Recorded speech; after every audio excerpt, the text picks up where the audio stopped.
Hello friends, मैं CA Kanika Goyal आपका आपके इस चैनल टैक्स कोच में स्वागत करती हूँ। फ्रेंड्स, काफ़ी टाइम हो गया आपसे कनेक्ट हुए, तो आज जो मैं लेके आई हूँ वो है हमारा सर्कुलर जो जीएसटी के रिगार्डिंग इशू हुए हैं 6 जुलाई 2022 को, और उसमें वो भी हमारे 6 सर्कुलर इन्होंने इशू करे हैं। उसमें से आज जो मैं एक सर्कुलर की बात करूँगी जो है हमारा सर्कुलर नंबर 170/02/2022, वो बात कर रहा है। वो भी आज मैं केवल इसलिए उसके बारे में बात करूँगी क्योंकि वो हमारा मेन जो इस टाइम की जीएसटी की रिटर्न्स हैं जीएसटीआर 3B एंड 1 के रिगार्डिंग उसके बारे में है। तो सबसे पहले आप भी फाइल करोगे अपनी जीएसटी की रिटर्न्स, ठीक है। तो उस सर्कुलर को याद ध्यान में रखते हुए आपको जीएसटीआर 1 और जीएसटीआर 3B को फाइल करना है। उसमें गवर्नमेंट ने कुछ क्लैरिफिकेशन करी है कि क्या हम उन टेबल्स के अंदर उन फील्ड्स के अंदर आपसे चाहते हैं, क्या आप फिल करते हैं। तो प्लीज़ जब अब आप अपनी रिटर्न भरेंगे तो इस सर्कुलर को ज़रूर में ध्यान में रख के आपको फाइल करनी है अपनी जीएसटीआर 1 और जीएसटीआर 3B।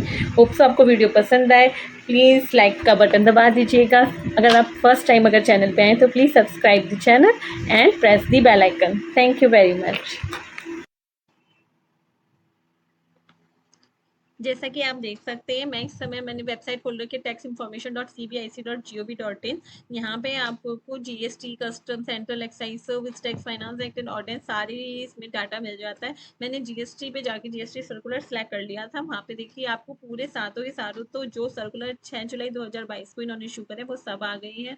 जैसा कि आप देख सकते हैं 170/02/2022 और हमारा लास्ट है 176/08/2022। ठीक है, ये हमारे 7 सर्कुलर है। लेकिन इस समय जो मैं बात कर रही हूँ वो हमारा 170/02/2022 जो बात करता है mandatory furnishing of the correct and the proper information of the inter state supply and the amount of ineligible और the blocked ITC and reversal thereof in the form GSTR 3B and in the statement in GSTR 1। जैसा कि मैं आप यहाँ पे जाके इसे download कर सकते हैं। ठीक है, मैं इसका लिंक, वेबसाइट का लिंक अपने डिस्क्रिप्शन बॉक्स में दे दूंगी। ठीक है, अब यहाँ पे मैंने सर्कुलर पहले डाउनलोड कर रखा है, ये रहा मेरा सर्कुलर। ठीक है, अब जैसा कि आप जानते हैं जो हमारा जीएसटीआर 3B है वो दिसंबर 20 से हमारा ऑटो पॉपुलेटेड होके आ रहा है।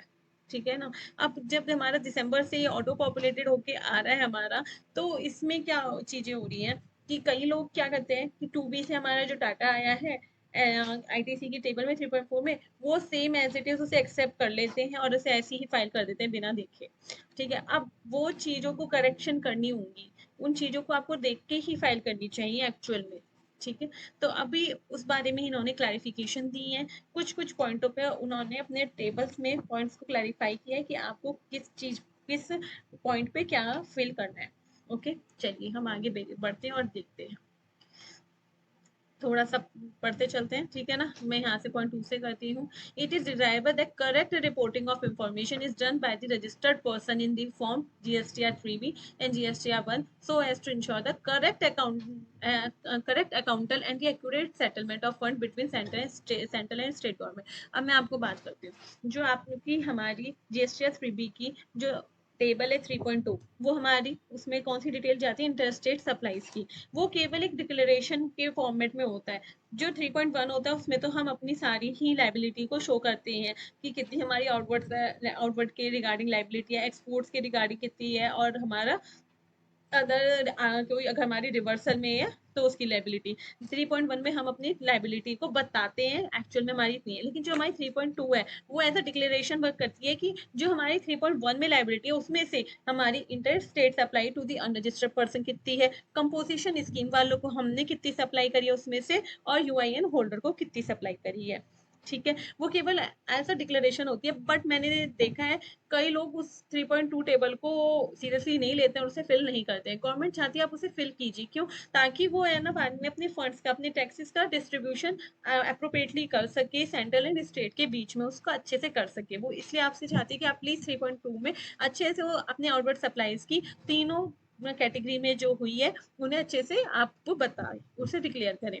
ठीक है, furnishing of information regarding interstate supplies are made to the unregistered person, composition tax person and UIN holder। ठीक है, it has been noticed that a number of the tax registered person not reporting the correct detail of the interstate supply made to the unregistered person। to register person paying the tax under the composition scheme and UIN holder as is required under the table 3.2 of the form GSTR 3B under the notion that the taxable value of the same along with the tax payable has already been reported in 3.1. आपने 3.1 में तो आपने correct detail fill कर देते हैं, but 3.2 को आप ignore करते हो और वहां पे डिटेल नहीं फिल करते हो तो कंप्लीटली उनका डिस्ट्रीब्यूशन करके नहीं करते हैं। तो आप प्लीज उस चीज को करिए ताकि हम अपने फंड्स का डिस्ट्रीब्यूशन अच्छे से कर सकें। तीसरी बात, इन्होंने स्पेसिफाई कैटेगरी भी बताई कि कौन सबसे ज्यादा गलतियां कर रहा है इस समय, जो इस पे कौन ज्यादा गलतियां कर रहा है। Note the address of this person are captured incorrectly by the supplier, especially the belonging to banking, insurance, finance, stock broking, telecom, digital payment facilitator, OTT platform service provider, and e-commerce operator, leading to wrong declaration of the place of supply in both the invoices issued under Section 31 of the CGST Act as well as under the table 3.2 of the form GSTR 3B। वो कह रहे हैं आप गलत declaration कर रहे हो place of supply की इस पेशेंट, ठीक है ना, तो प्लीज आप उसे ठीक कीजिए। In this context it may be noted the information sought in the table 3.2 of the form GSTR 3B is required to be furnished place of supply wise. आपको प्लेस ऑफ सप्लाई वाइज करना होता है। Interstate supply की जो होती है उसमें आपको प्लेस ऑफ सप्लाई वाइज उसमें डिटेल डालनी होती है। ये नहीं कि एक ही सिलेक्ट करो और उसमें सारी डाल दिया, नहीं, जहाँ पे भी आपने अनरजिस्टर्ड पर्सन की जितने जहाँ पे जितने जितने आपने सप्लाई करी है उसके हिसाब से स्टेट वाइज आपको डिटेल्स डालनी होती हैं, ठीक है। Accordingly, it is hereby advised that the registered person making the interstate supply to the unregistered person shall also report the detail of the such supply, place of supply wise in the table 3.2 of the form GSTR 3B and table 7B or the table 5 or the table 9/10 of the form GSTR 1। हमारी ये table कौन सी होती है, ये हमारी होती है जो हमारी B2C की सप्लाईज की आती है ना GSTR 1 के अंदर, वो 9 और 10 तो मेरी अमेंडमेंट के रिगार्डिंग होता है। तो इन टेबलों में आप GSTR 1 में भी B2C की और GSTR 3B में भी आप प्लीज करेक्टली उसकी इंफॉर्मेशन प्रोवाइड करें with a correct place of supply, ठीक है। To the registered person paying the tax under the section 10 of the SGST और the CGST that is composition वालों की एंड द UIN होल्डर्स की आप सही से इंफॉर्मेशन दीजिए दोनों ही अच्छी जगह पे। It is further advise that any amendment carried out in table 9 और table 10 of the form GSTR 1 or any entry in the table 11 of GSTR 1 relating to such supply should also be given effect to while reporting in the figure 3.2 of the form GSTR 3B। अब क्या होता है, कई बार आप है ना amendment कर देते हैं GSTR 1 के अंदर रिगार्डिंग टू B2C, बट उसे 3.2 में इसका इफेक्ट लेना नहीं भूल जाते हैं और उसका इफेक्ट लेते नहीं है। तो आपको उसका इफेक्ट लेना है, आपको अपना GSTR 3B के अंदर उसका इफेक्ट अच्छे से लेना है, उसे वहां पे भी छोड़ना नहीं है, ठीक है। अमेंडमेंट भी इफेक्ट लेना है। Furnishing of information regarding ITC। अब सबसे ज्यादा गलती कहाँ होती है, ITC के अंदर। बात हुई थी आउटवर्ड सप्लाई की, वो ऊपर बात हो गई, अब बात हो रही है हमारी ITC की। ITC के अंदर भी इन्होंने चीजों को क्लैरिफाई करने की कोशिश करी है, बट हम जैसे जैसे आगे पढ़ेंगे आपको ये चीज भी एहसास होगा कि गवर्नमेंट ने जो वहाँ पे टेबल्स में लिख रखा है और जो यहाँ पे उस चीज को क्लैरिफाई कर रखा है, दोनों में बहुत डिफरेंस है। तो प्लीज गवर्नमेंट, अगर आप यहाँ पे क्लैरिफाई करें thanks for that, but please वहाँ पे उस टेबल को भी करेक्टली कर दीजिए ताकि हम जब फिल करें तो अगर हम सर्कुलर सपोज हमारे माइंड से भी स्किप हो जाए, किसी ने सर्कुलर पढ़ा भी नहीं है तब भी वो उसे वहां पे जाके करेक्टली फिल कर सके, ठीक है। चलिए हम आगे बढ़ते हैं। Furnishing of information regarding ITC avail reversal there of and ineligible ITC in table 4 of GSTR 3B। Table 4 A of the form GSTR 3B is giving auto populator। हमारी क्या होती है GSTR 3B में जो हमारा ITC है, जैसे आपको पता है 3 पार्ट्स में, मेन की बात कर रही हूँ, मेन 3 पार्ट में डिवाइडेड होती है। फर्स्ट तो हमारा होता है जो आपको टोटल ITC का होता है, जिसके अंदर आपने import of good, import of services और ISD के थ्रू जो आपका इनपुट आया है या अदर कोई भी इनपुट है या RCM का इनपुट है, आप उसमें टोटल वो ले लेते हैं। सेकंड टेबल की मैं बात करूँ, सेकंड पार्ट की मैं बात करूँ, उसमें आता है हमारा reversal of under the rule 42 और the 43 of the CGST act या फिर उसके अदर्स, आप कोई भी रिवर्सल कर रहे हो उसमें। थर्ड हमारा जो आता है, और जो इन दोनों का जो नेट होता है वो हमारा जाता है क्या कहते हैं हमारा इलेक्ट्रॉनिक क्रेडिट लेजर के अंदर, क्लियर। थर्ड हमारा आता है पार्ट इनएलिजिबल ITC का। इनएलिजिबल ITC में भी हमारे पार्ट्स डिवाइडेड होते हैं। इनएलिजिबल पार्ट हो जाता है हमारा which is ineligible under the section 17 subsection 5 और क्या कहते हैं एंड अदर्स, ठीक है ना।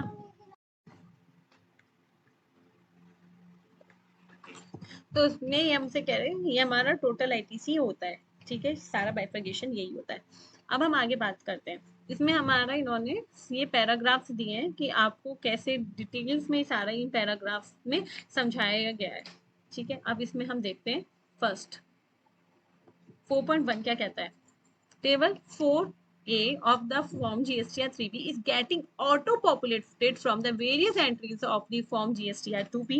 However, various reversal of ITC on the account of Rule 42 and 43 of the CGST rule or for any other reason are required to be made by the registered person on his own ascertainment in the Table 4B of the said form. It has been observed that different practices are being followed to report ineligible ITC as well as various reversal of the ITC in form GSTR 3B. ये कह रहे हैं हमारा जो table 4A होता है उसमें GSTR 3B में जो हमारा इनपुट का पार्ट होता है वो 2B से काफी हद तक पॉपुलेटेड होके आ जाता है, बट जो रिवर्सल होता है हमारा एज पर द रूल 42 और 43 एंड अदर्स, जो रिवर्सल होते हैं हमारे को वो आपको खुद ही एसएससी को टैक्स पेयर्स को खुद ही सर्टेन करके उसमें फिल करना होता है, वो ऑटो पॉपुलेटेड नहीं आता है। तो यहाँ पे हमने देखा है कि अलग अलग तरह की प्रैक्टिस की जा रही है रिवर्सल की, कोई इनएलिजिबल में डाल देता है, कोई हमारा रिवर्सल में ही गलत डाल देता है। तो हम आपको आगे क्लेरिफाई करते हैं कि आपको कैसे कैसे उसे ट्रीट करना है, कैसे लेना है, ठीक है। It may be noted that the amount of net ITC available as per table 4C of the form GSTR 3B gets credited into the electronic credit ledger of the registered person. Therefore, it is important that any reversal of the ITC or any ITC which is ineligible under any provision of the CGST Act should not be a part of net ITC available in the table 4C and accordingly should not get credited into the electronic credit ledger of the registered person. मैं आपको समझाती हूँ क्या कह रहे हैं। ये जैसे मैंने 3B खोल रखी है, यहाँ पे हम बात करते हैं, ये हमारा इसमें import of goods auto populated होके आता है 2B से, और रिवर्स चार्ज का अगर हमारा सीएम वाले ने अगर डाल दिया होगा 1 में तो काफी हद तक आ जाता है, कई बार नहीं आता है तो हम खुद डाल देते हैं। ISD काफी हद तक चीजें आ जाती हैं, ठीक है। ऑटो पॉपुलेटेड और ऑल अदर आईटीसी भी हमारा ऑटो पॉपुलेटेड 2B से होके आ जाता है। आईटीसी रिवर्स जो ये है पार्ट आपको ही खुद सर्टेन करके डालना होता है। अब इसमें क्या होता है, जो ये आप 4 टेबल ये देख रहे हैं ना नेट आईटीसी अवेलेबल 4A-B, ये आपका जाता है हमारा इलेक्ट्रॉनिक क्रेडिट लेजर के अंदर, लेकिन जो इनएलिजिबल आईटीसी का पार्ट है ये हमारा उसमें उसका कोई इफेक्ट नहीं जाता है, ठीक है, क्लियर। अब आगे बढ़ते हैं। In this contact it is pertinent to mention that the facility of the static month-wise auto-drafted statement in form GSTR 2B for all the registered person has been introduced from August 2020. From the statement provides invoice-wise total detail of ITC available to the registered person, including the detail of ITC on the account of import of goods. Further, details of the said statement are auto-populated in the table 4 of the return in the form GSTR 3B, which are editable in the hands of the registered person. चाहे वो auto populated होके आती है but आप खुद भी उसे change कर सकते हैं, करेक्शन कर सकते हैं, एडिट कर सकते हैं। It may be noted that the entire set of data that is available in the form GSTR 2B is carried to the table 4 in the form GSTR 3B except for the details regarding ITC that is not available to the registered person either on account of limitation of the time period as dealing in the subsection 4 of section 16 of the CGST Act, or where the recipient of an intra-state supply is located in the different state or union territory than that of the place of supply. It is pertinent to mention that the ineligible ITC, which was earlier not part of the calculation of the eligible or available ITC, is now the part of the calculation of eligible or the available ITC in the view of auto population. ये बात मतलब ये क्या कह रहे हैं, क्या होता है जो आपका ब्लॉक्ड आईटीसी है under the subsection 4 of section 16 के अकॉर्डिंगली वो हमारा कौन सा रहता है 180 डेज पीरियड वाला, पता होगा। अगर आपने 180 डेज के अंदर आप पेमेंट नहीं करते तो वो आपका ब्लॉक माना जाता है और आपको उसके ऊपर क्रेडिट कम मिलेगा जब आप पेमेंट उसकी हो जाएगी। ठीक है। दूसरा है तो इसके अंदर वो कह रहे हैं कि हमारा टू बी उस चीज को बाइफरकेट नहीं कर पाता कि कौन सा हमारा ब्लॉक्ड आईटीसी है या कौन सा हमारा इनएलिजिबल आईटीसी है या डिलिंग या डिलेंटेड आईटीसी है, जो हमारे इंटरस्टेट सप्लाई की वजह से आपको नहीं मिल सकता है। कई होटल्स का होता है जैसे इस केस के अंदर, तो आपको नहीं मिलना होता है, तो वो हमारा टू बी में उसको नहीं शो, वो टू बी उसे बाइफरकेट नहीं कर पाता है और वो हमारा टेबल 4 का हिस्सा बन जाता है, आपका आईटीसी का पार्ट बन जाता है। तो आपको खुद ही उसको डिस्टिंग करना होगा और आपको उसे रिवर्सल, रिस्पेक्टिवली रिवर्सल या इनएलिजिबल के अंदर आपको डालना होगा। ठीक है। कई लोग लेकिन इस चीज को नहीं करते और जैसा कि हमारा टू बी से ऑटो पॉपुलेटेड आया, बस फाइल कर दिया बंद करके। ठीक है, वो कह रहे हैं ऐसा आपको नहीं करना है, आपको उस चीज को आइडेंटिफाई करना होगा। ठीक है, अब बात करते हैं। Total ITC eligible as well as ineligible is being auto-populated from this statement in the form GSTR 2B in the different field of the table 4A of the form GSTR 3B except for ineligible ITC on the account of limitation of time. ये same बात ऊपर वाली दोहरा दी है। Registered person will report the reversal of the ITC. Registered person को report करना होगा reversal of ITC which are absolute in the nature and are not reclaimable. मतलब ये कह रहे हैं इन्होंने है ना आईटीसी को जो रिवर्स कर रहे हैं उसे दो पार्ट में डिवाइड कर दिया। एक तो हमारा आप है ना उसे रिक्लेम कर सकते हैं, दूसरा आप रिक्लेमेबल नहीं है सेकंड। ठीक है, इन्होंने दो पार्ट में डिवाइड किया। अब ये कह रहे हैं जो जिसका जिस आईटीसी का नेचर है जो which are not reclaimable such as on account of rule 38 reversal of credit by a banking company or a financial institution, या फिर रूल 42 वाला है जो क्या है reversal on the input and input service on the account of supply of exempted good और services, या rule 43 reversal on the capital goods on account of supply of exempted good और सर्विसेज। अब देखो यहाँ पे इन्होंने बात कर रहे हैं रूल 38 की भी, रूल 42 वाले की भी और रूल 43 वाले की भी। तो आप कहाँ पे लेंगे उसे ऑफ द आपको लेने हैं टेबल 4B1 के अंदर। देखो यहाँ पे अगर मैं बात करूं, ये कह रहे हैं हमारा रूल 38, 42 और 43 जो हमारा नॉन रिकमरेबल है, सॉरी रिक्लेमेबल है उस आईटीसी, आपको उसको यहाँ पे वन में लेना है। अब यहाँ पे वन की लैंग्वेज देखो, वन में लिखा है हमारा 42 और 43 वाला लो, अदर्स का यहाँ पे ले लो। यहाँ पे कहीं पे भी ये मेंशन नहीं करा कि आपको वन में कौन सा लेना है, नॉट रिक्लेमेबल वाला। ठीक है, समझ रहे हैं क्या हार्डशिप आई थी? मतलब हम लोग गलत इस चीज को नहीं कर रहे थे, लैंग्वेज ही टेबल की ऐसी कहीं पे नहीं थी, बट इन्होंने क्लैरिफिकेशन इशू करी है और उसमें कहा है जो रिक्लेमेबल वाला पोर्शन है ना आपको उसे बंद में लेना है। ठीक है, registered person will report reversal of the ITC which are not permanent in nature and can be reclaimed। अब वो कह रहे हैं जो हमारा परमानेंट नेचर में नहीं है लेकिन आपको रिवर्सल करना पड़ रहा है ड्यू टू 180 डेज की वजह से या ब्लॉक्ड आईटीसी किसी भी वजह से आपको करना पड़ रहा है, वो क्या कहते हैं लेकिन आप बाद में उसे रिक्लेम कर लेंगे फ्यूचर में, subject to the fulfilment of the specific condition. जब वो कंडीशन फुल हो जाएगी जब आप उसे क्लेम कर लेंगे टू दिस क्या कहते हैं such as on account of rule 37 of CGST rule. ठीक है, like non payment of consideration to supply within 180 days, section 16 subsection 2 clause b and section 16 subsection 2 clause c of CGST Act in the table 4B2। उसे आप कहाँ show करोगे?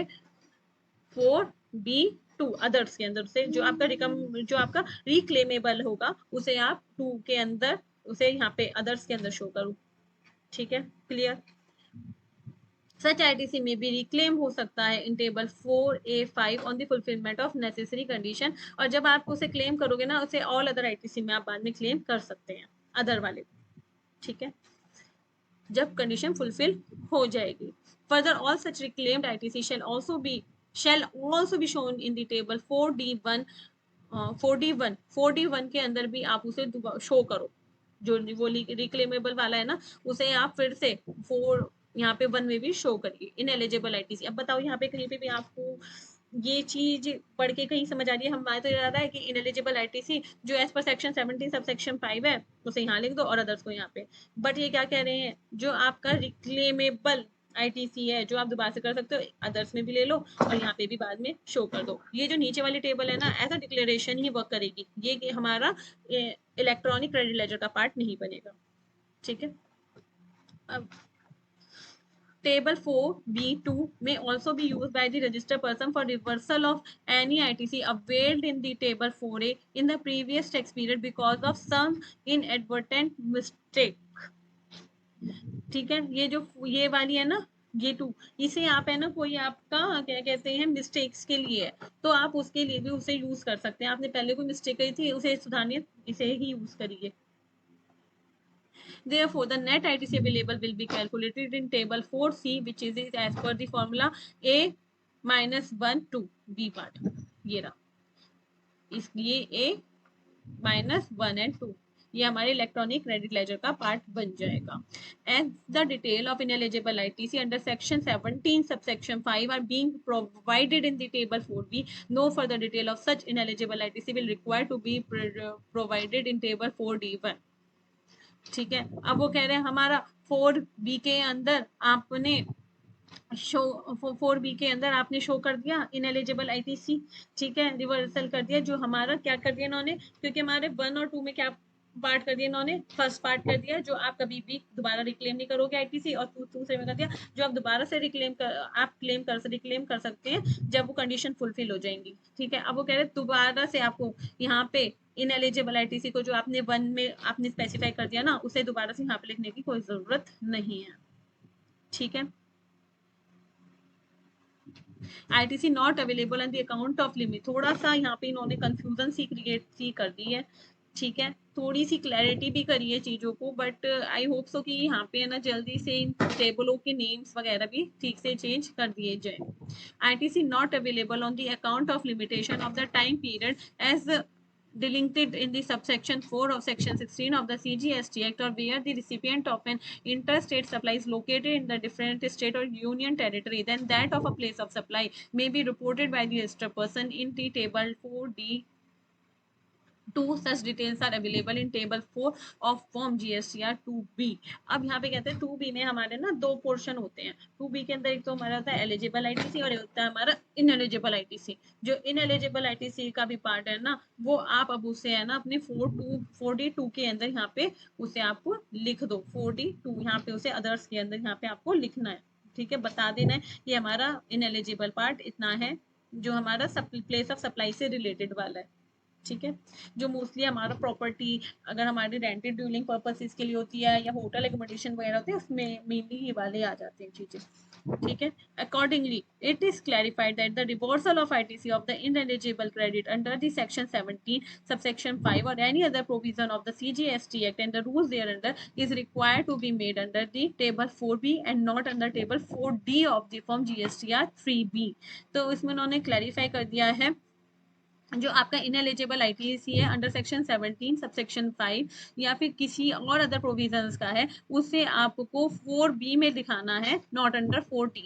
आपको उसे 4B में दिखा देना है, क्लेमेबल और नॉन क्लेमेबल वाले अकॉर्डिंगली बाइफर्केशन करके, ना कि उसे 4 इसमें D में दिखाना है।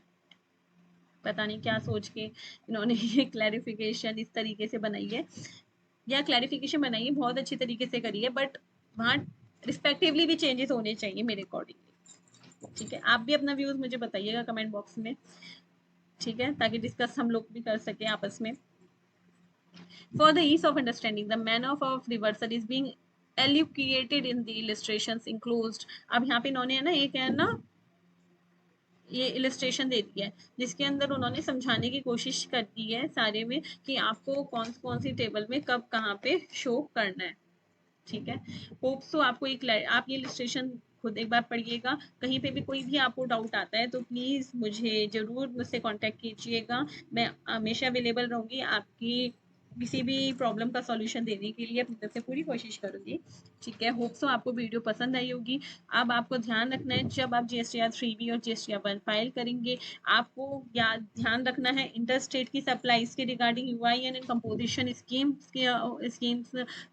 होल्डर्स को जो आपने सप्लाई करी है उनके बारे में, आईटीसी के रिवर्सल, आईटीसी का क्रेडिट अवेलमेंट के बारे में, और आईटीसी का इनएलिजिबल इनपुट्स के बारे में कैसे कैसे आपको डिटेल इंफॉर्मेशन शो करनी है, वो आपके ऊपर उसे थोड़ा सा प्रिसाइसली आपको ध्यान रखना होगा, ताकि गवर्नमेंट उस पर अच्छे से अपनी अकाउंटिंग कर सके और ताकि आपकी रिटर्न भी अच्छे से सबमिट भी हो सके, कहीं पे भी कोई एरर ना रहे।